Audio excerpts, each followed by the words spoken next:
बिस्मिल्लाहिर्रहमानिर्रहीम। अस्सलाम वालेकुम नाजरीन, आप देख रहे हैं यूट्यूब चैनल, मैं हूं फहद मुगर। नाजरीन, अमेरिका अफ़गानिस्तान से जिस तरह भागा और अमेरिका ने जिस तरह अफ़गानिस्तान को छोड़ा, ये हमारे सामने है। अब अमेरिका इसका ज़िम्मेदार पाकिस्तान को ठहराता है और उन्होंने पाकिस्तान से इस चीज़ का बदला लेने का फ़ैसला किया और बदला लेने के लिए उन्होंने मुख्तलिफ़ किस्म के हथकंडे इस्तेमाल करने शुरू किए हैं। आज की इस वीडियो में मैं आपको ये सारी चीज़ें बताऊंगा। उसके बाद अफ़गानिस्तान के अंदर के हालात और अफ़गानिस्तान का अमेरिका के साथ दोबारा राब्ता और दोहा कतर के जो मुज़ाकरात थे जो काफ़ी देर पहले रुक गए थे, उनका दोबारा आगाज़ और चाइना के ताइवान के ऊपर पैर दर पे हमले, ये सारी चीज़ें हम इस वीडियो में डिस्कस करेंगे। लेकिन उससे पहले आपसे मेरी एक दरख्वास्त है कि आप इस चैनल को सब्सक्राइब कर लें और बेल आइकन को भी दबा लें। और अगर आपको वीडियो अच्छी लगे तो अपनी राय का इज़हार कमेंट में ज़रूर करें। नाजरीन, अफ़गानिस्तान के हालात हमारे सामने हैं। चंद दिन पहले वहाँ पे एक धमाका भी हुआ है मस्जिद के अंदर, जिसकी ज़िम्मेदारी दाइश ने कबूल की है। और दाइश एक ऐसी तंजीम है जिसका असर सूख अभी भी अफ़गानिस्तान के अंदर मौजूद है। और मस्जिद के अंदर जुम्मे वाले दिन ये अटैक हुआ, जिसकी वजह से 20 के करीब लोग फोत हो गए। और अब हम देख रहे हैं कि अमेरिका ने पाकिस्तान को ज़िम्मेदार ठहराना शुरू कर दी है, जिसकी एक वजह यह है कि वो कहते हैं कि पाकिस्तान ने अफ़गानिस्तान की मदद की है अमेरिका के खिलाफ, यानी कि अमेरिका का उधर से निकलने में पाकिस्तान ने मदद नहीं की और इस सारे वाक़े का ज़िम्मेदार पाकिस्तान है। और इस सारे मामले को देखने के लिए जो अमरीकी सेनेटर हैं, जिनकी तादाद तकरीबन 12 हैं, उन्होंने एक बिल तैयार किया कि पाकिस्तान के ऊपर पाबंदियां लगाई जाएं। इन्होंने अमेरिका का साथ नहीं दिया। और ये तो एक बिल है और ऐसे बिल आते रहते हैं और इन बिल की कोई वक़्त नहीं, ये बिल पास नहीं होते, ये बिल ऐसे ही ख़त्म हो जाते हैं। और 10 दिन का पीरियड होता है और 10 दिन के अंदर अगर इनके ऊपर पेशरफ ना हो तो ये बिल वैसे ही एक्सपायर हो जाते हैं। तो इस बिल का हमारे ऊपर कोई असर नहीं होगा। इसके बाद अमेरिका ने अपने डिप्टी वज़ीर खारजा को पाकिस्तान के अंदर भेजा। 12 रुकनी ये वफ्द है जो पाकिस्तान के अंदर आया। इस वफ्द के आने की वजह क्या है और इस वफ्द के आने के बाद असरात क्या होंगे, ये मैं आपको बता देता हूँ। ये वफ्द पहले इंडिया गया था, यानी कि जो डिप्टी वज़ीर खारजा पाकिस्तान आई हैं, ये पहले इंडिया गई थी और इंडिया के अंदर दौरा मुकम्मल करने के बाद ये पाकिस्तान आई हैं और पाकिस्तान से दौरा मुकम्मल करने के बाद ये अब अमेरिका वापस रवाना हो गई हैं। पाकिस्तान के अंदर इनकी मुलाकात मुख्तलिफ शख्सियात से हुई, जिनके अंदर वज़ीर खारजा शाह महमूद कुरैशी शामिल हैं। उसके बाद मोइद यूसुफ शामिल हैं जो हमारे सिक्योरिटी के वज़ीर हैं। उसके बाद उनकी मुलाकात जो सबसे अहम है, chief of army staff general Qamar Javed Bajwa साहब से हुई। इस मुलाकात में जो मामला तय किए गए हैं वो ये हैं कि अमेरिका ये चाहता है कि वो पाकिस्तान के साथ अपने मामलात को जारी रखे कि अफ़गानिस्तान के अंदर अमन कायम हो सके, और अमेरिका ये चाहता है कि पाकिस्तान इसके अंदर किरदार अदा करे। तो अब बात ये है कि एक तरफ अमेरिका पाकिस्तान से मदद मांग रहा है और दूसरी तरफ पाकिस्तान के ऊपर प्रेशर डाला जा रहा है कि पाकिस्तान ने हमें रास्ता नहीं दिया। अमेरिका अब पाकिस्तान के साथ दोहरा म्यार रख रहा है। एक तरफ वो भारत को इस हित्ते का टाइगर बनाना चाहता है, यानी कि उसकी ख्वाहिश है कि चीन किसी तरीके भी भारत से आगे ना निकले और चीन कभी भी एशिया से आगे ना निकले। उनकी ख्वाहिश ये है कि जो भारत है उसको हम एशियन टाइगर बनाएं, यानी कि उसको हम दुनिया की 5वीं बड़ी मैशत बना दें। ये अमेरिका की ख्वाहिश है। लेकिन पाकिस्तान के साथ उसका दोहरा म्यार ये है कि पाकिस्तान को हम तबाह कर दें, पाकिस्तान को हम बुरा हाल कर दें, पाकिस्तान के अंदर अमन ख़त्म हो जाए, पाकिस्तान जैसे पहले था आज से 10 साल पहले, पाकिस्तान दोबारा उन्हीं हालातों में चला जाए, पाकिस्तान के अंदर भूख हो, पाकिस्तान के अंदर सारे हालात बुरे हों, इधर लोग एक दूसरे को मारें, और ये ऐसे हालात बनाने चाहते हैं पाकिस्तान के अंदर। तो ऐसे हालात अब बन नहीं सकते।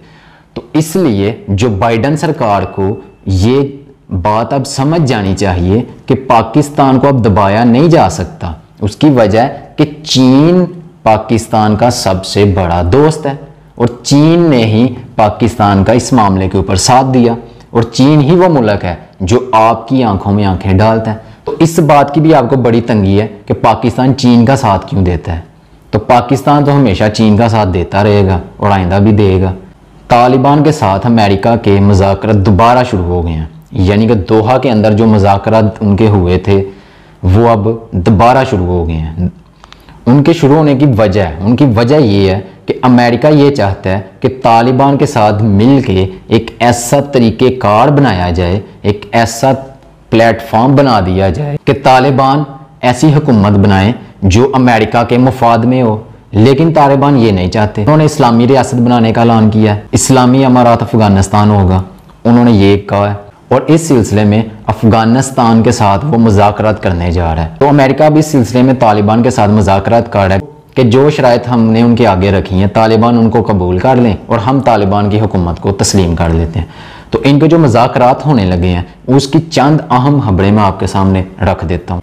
तालिबान और अमेरिका के अहदेदारों ने बताया है कि सीनियर तालिबान हुकाम और अमरीकी नुमाइंदे अफगानिस्तान में शिद्दत पसंद ग्रोहों पर काबू पाने और गैर मुल्की शहरियों और अफगानों की इन्हला में नरमी के बारे में हफ्ते और इतवार को मुज़ाकरात करेंगे। अमेरिका ने जो 20 साल जंग लड़ी उसका नतीजा कुछ भी नहीं निकला, तो इसलिए उन्होंने वाहिद रास्ता जो प्राइम मिनिस्टर इमरान खान 15 साल पहले कहते रहे हैं कि तालिबान के साथ जंग नहीं जीती जा सकती, तालिबान को हराया नहीं जा सकता, तो अमेरिका को ये बात अब समझ आई है कि तालिबान के साथ जंग लड़ना हमारी सबसे बड़ी बेवकूफ़ी थी।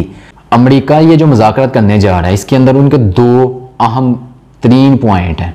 पहला ये कि अफ़गानिस्तान के अंदर एक ऐसी गवर्नमेंट कायम की जाए जो अमेरिका के दबाव के साथ चले, यानी कि अमेरिका उनको जैसे जैसी तजवीज़ें दे वो वैसे वैसे करते जाएं। अमेरिका की ख्वाहिश है कि ऐसी गवर्नमेंट बने, यानी कि डमी किस्म की वो गवर्नमेंट बनाना चाहते हैं।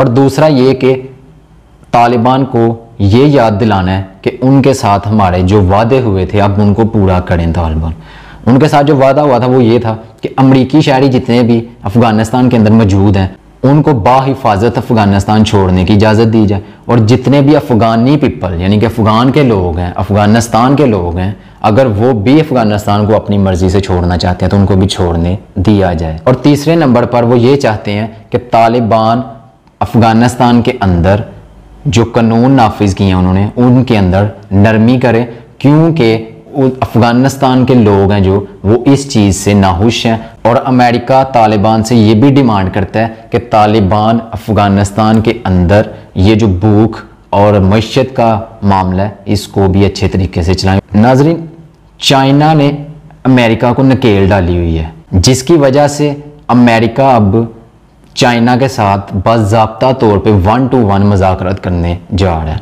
ये एक बड़ी अहम खबर है, यानी कि चाइना ने अमेरिका को ऐसे नाको चने चुभवाए हैं कि अब अमेरिका खुद चाइना से मुज़ाकरात करने की कोशिश करने लगा है कि वो सदर शी जिनपिंग के साथ मुज़ाकरात कर ले।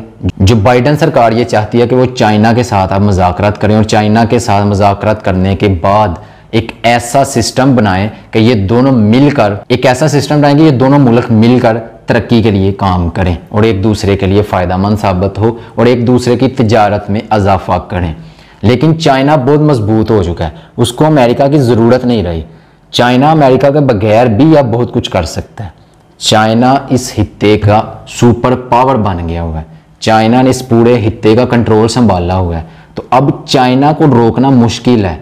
तो इसी वजह से चाइना ने जब भारत को मज़ा चखाया लद्दाख के अंदर, चाइना ने भारत को फिंगर एरिया के अंदर मज़ा चखाया, चाइना ने भारत को उत्तराखंड के इलाके में मज़ा चखाया, जहाँ जहाँ से चाइना का राब्ता भारत के अंदर हो सकता है चाइना ने भारत को मज़ा चखाया।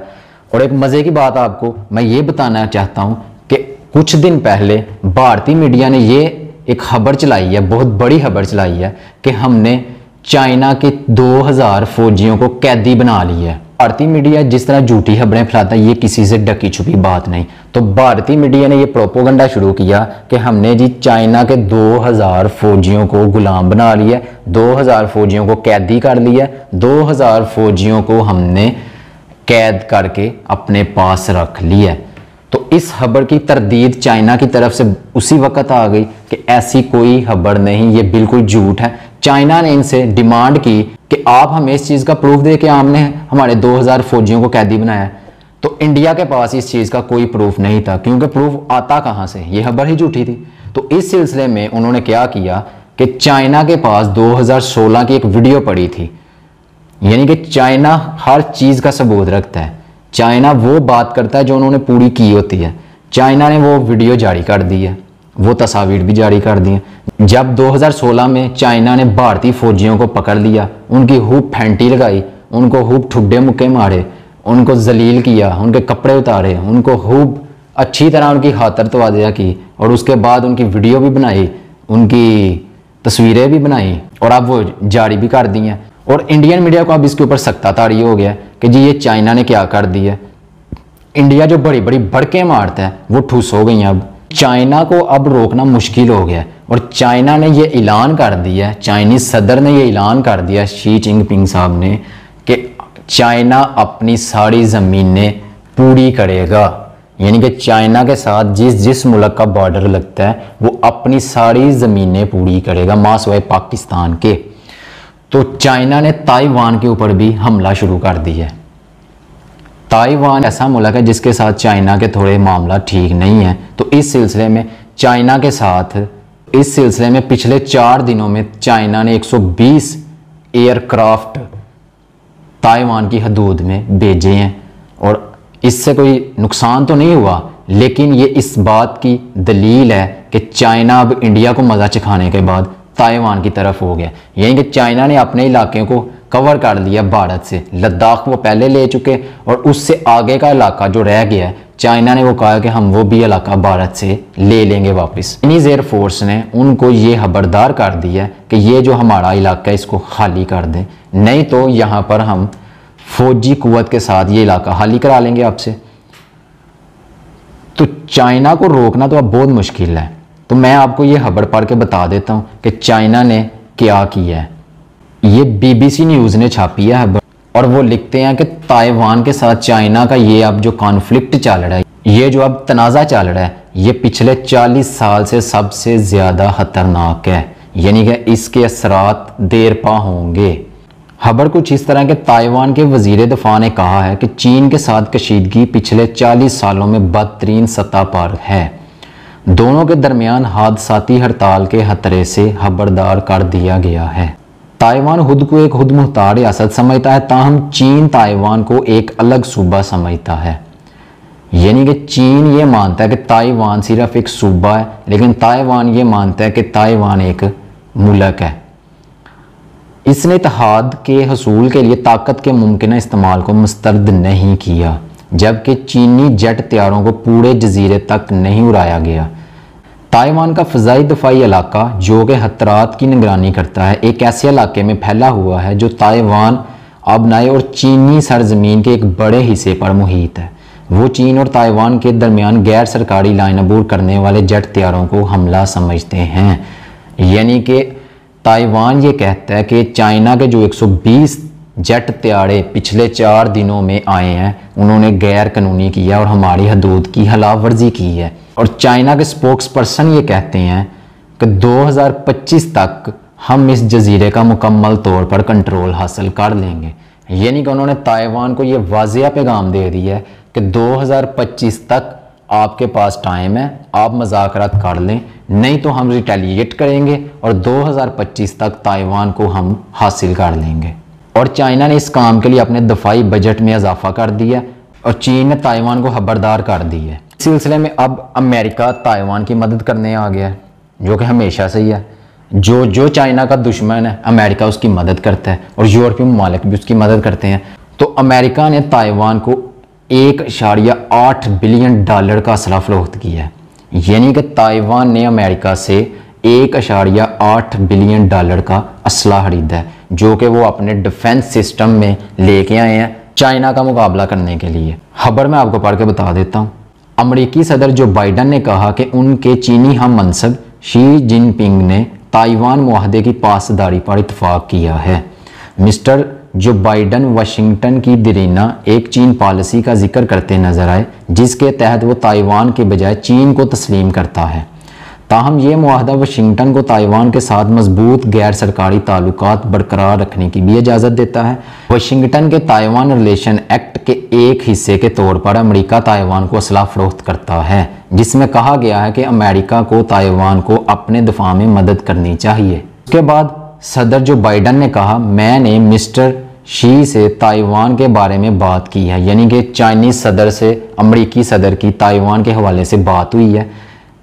हम इत्तेफाक करते हैं हम ताइवान मुआहदे की पासदारी करेंगे। हमने ये वाज़ह कर दिया है कि मुझे नहीं लगता कि इस मुआहदे की पासदारी के अलावा कोई और काम करना चाहिए। यानी कि अमेरिकन सदर ने ना गोंगलों से मिट्टी झाड़ दी है। उन्होंने ये कह दिया ताइवान को कि आपकी हम मदद करेंगे, आप इसके लिए परेशान ना हो। चाइना से मेरी बात हो गई है, चाइना इस सिलसिले में कोई ऐसा कदम नहीं उठाएगा जिससे आपको नुकसान हो। यानी कि चीन ये चाहता है कि हम इस मामले को मुज़ाकरात के ज़रिए हल कर लें, लेकिन ताइवान रिटेलिएट करने के मूड में है।